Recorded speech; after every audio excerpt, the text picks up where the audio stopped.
My dad loved that song. It's Toby Keith singing about a red solo cup. That's funny. Hello and welcome to episode number 14. That was sweet. Okay. Yeah, we're in. Of the CFL podcast. Wait, warn me next time. Sorry. Okay. It's really fast. Yeah, I just kicked it off. Mentally prepared. Usually we do like a talk about the start, and this time I just walked around and started. So it's episode number 14 already. That's crazy that there's been 14. There's actually been more than 14 because Ranger's interview had a number, but Justice didn't. So I wanted 15. Yeah, I wanted the interviews to be timeless. So it should be number 16. But we're 14. 16. But we're 14. Yeah. So basically, okay, so we are back. We're recapping a little bit about the Open. I want to, there's always like a ton of excitement after the Open. Like I always joke about, like it's our, as CrossFitters, like the end of the Open is like your New Year's Eve, like 18.5. New Year's resolutions. Yeah, like everybody's like, Open resolutions. The Open's done and we're all excited and like I'm already training for next year. I'm going to get in the top 100 next year. Oh, that's quite a fleet if you do get in top 100. But we want to talk about a couple of things with it. These last questions will pertain to it, and then we'll get into some more interesting questions you guys have been asking that don't pertain to the Open. We're going to leave it behind. We're done. Some of us are still feeling the effects of the after party. Won't name names. You guys. She's with us here today, There's a lot of after partying. She's with us here today and feeling good and making time for the podcast, which is great. I am. Okay, so... Thank you. Shall we get into... Thank you. I'm here for you, and thank you.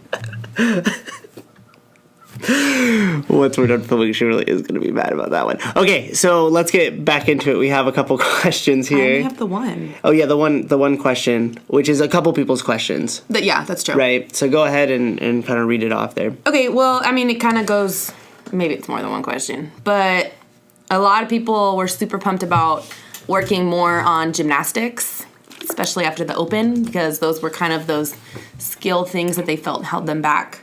So some people, Lang was talking about, even if she wanted to come in on certain days and do skill work for gymnastics, she doesn't want it to she doesn't want to do tons of pull-ups and then the next day the workout is pull-ups or, anything along those lines. So how should she best time getting in extra gymnastics work without overdoing it? Yeah, and that's a cool question. Like I know, like Brad also brought this up, and Hannah's talked about it a few times, and I know there's more people out there that also want it because with the turnout that we had at the pull-up seminar, was like huge. So like obviously there's a demand for like getting better at those skills, and I think that the Open really highlights that, especially like when you have a judge and like your score's kind of public and like you're held to like this crazy like accountable standard, especially with like the new handstand push-up standard.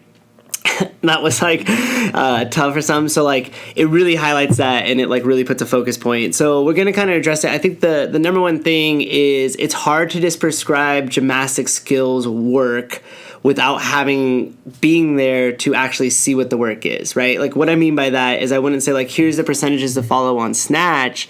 Go do them and then report back to me and I'll tell you either hit them or don't hit them. Right, like I'll tell you how it looks, right? Like you basically need a coach. You need somebody watching you the whole time so we could see the quality of the work, not like how much of we get it in. For example, I've been doing handstand push-ups for, 7+ years now, and I could not do them with the new standard. I thought all my reps were good before, but apparently they haven't been. Well, I mean, but like another eye to be able to see your movement. Yeah, and it's not about like reaching the standard to be seen, but like if you're working with like the muscle up progressions or the handstand walks and those higher skill movement things, sure, I could give you a booklet of drills, but the problem is once those drills are put in application, if I'm not there or not myself, but just anybody coaching it, to watch it, to give feedback, it's going to be a real slow progress of progression, right? Versus if I was there watching you, blah, blah, blah. So the point, the point being is I don't exactly have the most endless hours to donate to do a full class at this time. One day that would be real cool to have in the future is like similar to like what Albert does with the weightlifting, but a gymnastics version of that. So I'm not saying no to that. I'm saying it's just not right now. But what we will do that will meet the demand for this is I'm going to start including more of the skills on the class stuff, right? Like you guys see it sometimes with the EMOM stuff, but that goes back and forth between a midline focus and somewhat of a skill focus. But I'm going to try to highlight it more. So like if there's muscle ups per se in the workout, like before, we'll have ample time for everybody at different skill levels to practice those, to start working towards it. So even if you're nowhere near it, there'll still be drills for you to start moving or progressing towards those higher skills. And then for some of you guys that are there but need more application or just more practice, want to get the skill work in 2 to 3 times a week, this will allow you to do that. It also won't affect you volume-wise with the program because I'll start to build it in a little bit more, okay? Just because there is a demand for it. It was kind of a blind spot for me. I didn't really see the opportunity for that. Then when I was thinking about it, it was kind of like a no duh.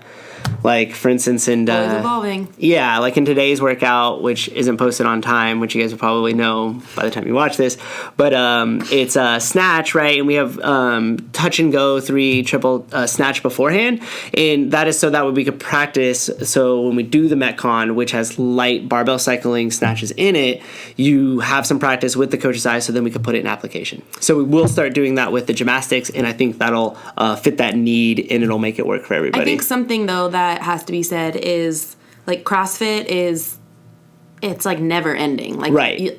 You're never good. Yeah. Like you're never done. So right. As you said, you didn't see it. Yes, you did. We do gymnastics, we do lifting, we do cardio. Right. It's just if you were to pick one that wasn't your best showing in the open, yes, but also look at how well you've done with the other. It's like a constant balance of like, I want to work on my weightlifting. I want to work on my muscle up. I want to work on my cardio. Like it never stops. So yeah, which is a great point there, because I think a lot of times too, when we first get into it, or we're real excited about competing, or we're real excited about like doing more, this constantly want to like do more, I think people make sometimes short-term decisions. They want to make a short-term gain. They want to throw more weight on the bar right now. They want to search for the PR today. They want to best their time that they came in, rather than focusing on actually the process of training and really picking out what needs to be worked on best for you. That may not involve putting more weight on the bar. It may take more off. It may be changing certain things so that way you're eating, you're right, everything that would involve it, because a lot of times people make a lot of short-term decisions. Make the long-term decision of, okay, I'm gonna go less on this weight today. I know I could do the 95 or the 65, but today I'm gonna go 55 or 75 so I could really dial in good movement pattern, right?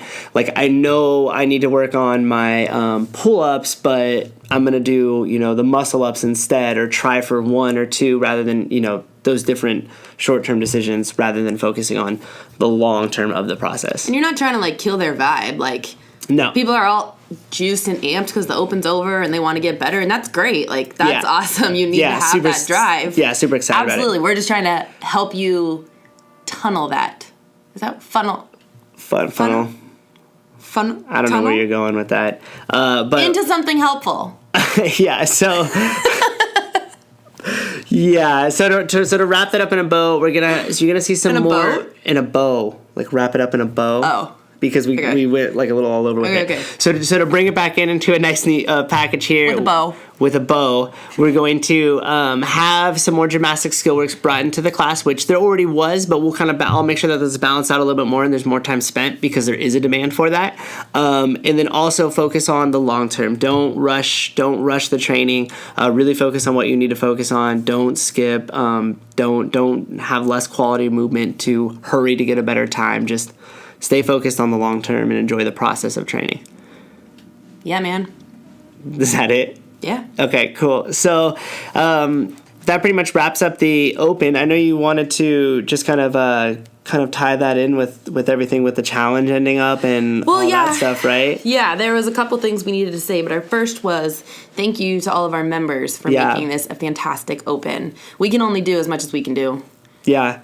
But you guys are the backbone to all of it. The amount of you who showed up to judge or support each other on Friday or say, hey, I can judge all the heats. Hey, I'm just here to judge. I'm not even working out. Like, it can't happen without you guys. And you are just very kind people that keep this thing going. Yeah, and I wouldn't piggyback off that. Like, seriously, the community here, especially with the conclusion of the challenge, how like everybody's been in the open, how much people have bonded over the challenge and different stuff like that. Like, it's incredible. I'm incredibly grateful for you guys. You make it an awesome place that I get to call work. I mean, the hours for me are obviously long, as some of you guys see me at the lowest when I'm low on my patience, and I'm like, walking around and like just being rude. No, hopefully I don't actually be too rude. But, and it makes it all worth it when you guys get those results and I see how much it helps everybody and like how much everybody like bonds here. Like, seriously, thank you so much. It's incredibly humbling,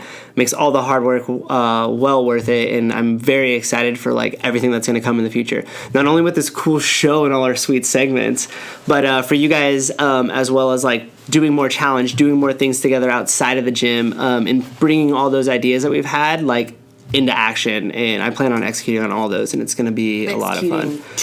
Not like that. Okay, get back to what you're doing.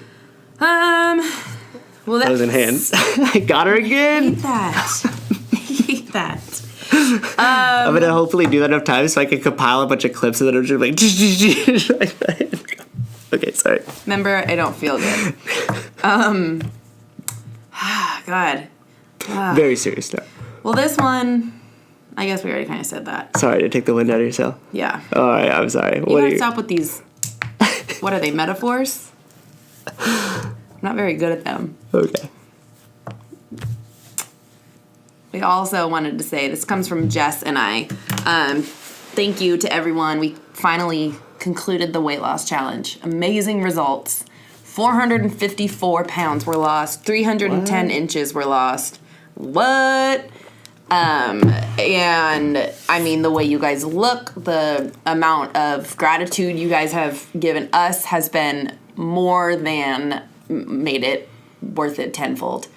Thank you also for the very kind gifts that you gave us. Those were insane after. But to recap that, the biggest weight loss, the biggest loser.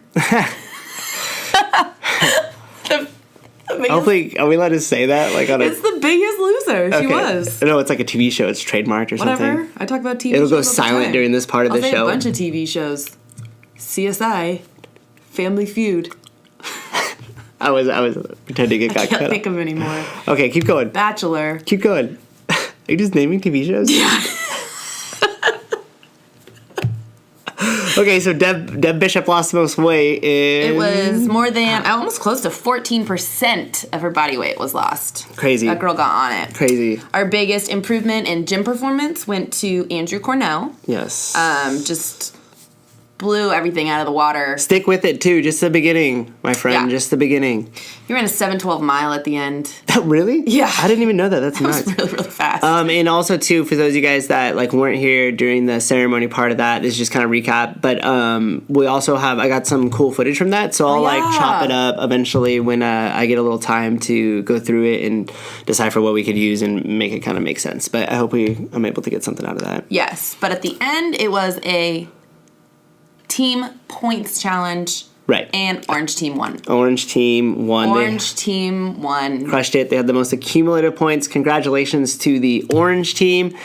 That wraps up the weight loss challenge, which will still be continued in different forms. Yeah. We have lots of ideas coming down the pipe. Lots of ideas. So if you have ideas you want to share with us, you go ahead and share them with us. Yes. Especially if there was anything about the weight loss challenge that you would have changed. Oh, that would be good. Some feedback on it. We'll evolve it a little bit. Awesome. Always evolving. Yeah, that'll be cool. So give your guys' feedback on it. Obviously, we know you guys love the results and stuff like that, but some cooler ideas, so maybe some things that you thought of, especially while it's fresh, like feel free. We could even get it rocking in the comment section below. You could comment if you did the challenge and there's a couple things you want to highlight about it. That would be cool because that'll open up the conversation there. As well as, I think that's it, right? You guys could do it on Facebook and like talk to each other on our page as always. Yeah. There was also mention, I think it was last time, I mentioned something about the running because people the run club. Run club. People were pumped about the running. Funny because you hated it and complained a lot about it. Mary in the beginning. Oh, that we were on a podcast. That she joined up for a running team or whatever, track team. A track team. And she took a minute off her It was mile. a track team. She ran a 7:47. Wow. Yeah. A minute. Nice job. Track team, Mary. Hard work pays off. But something that was suggested that I think is maybe a good idea was, the background is because I think people were so dedicated and were so excited to be there because it had an end to it.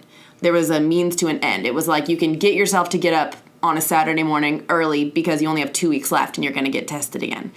So instead of doing an ongoing run club, maybe to do it within like 8-week segments. 8 week again.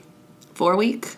I don't know. I think you let the people decide. Let the people decide. Yeah. But we would do different things. Like one of them, or maybe revolve it. A 5K. That's exactly what I was gonna say. Aww. That's hilarious. Okay. And we would test it in the beginning and at the end, so you guys had more of an incentive to get yourself there. Only because that's how you see progress. So, kind of make them maybe like that. We talked about maybe in the summer doing some other things, meeting up other places, maybe some Wednesday nights, whatever. Tell me all your thoughts. Yeah, let us know. Keep it rolling. We'll keep the run club going. We'll keep the nutrition stuff going. The Open is over. Thank goodness. Thank goodness. I'm done with 18.5. That sucked. I hit my head with the barbell. That was stupid. I think that's it, right? Short and sweet. That's it. Thank you guys for being an awesome part of the community. 18.5 done. Weight loss challenge. Done. This podcast. Done. Bye. Okay. I thought you said wrap it up in a boat.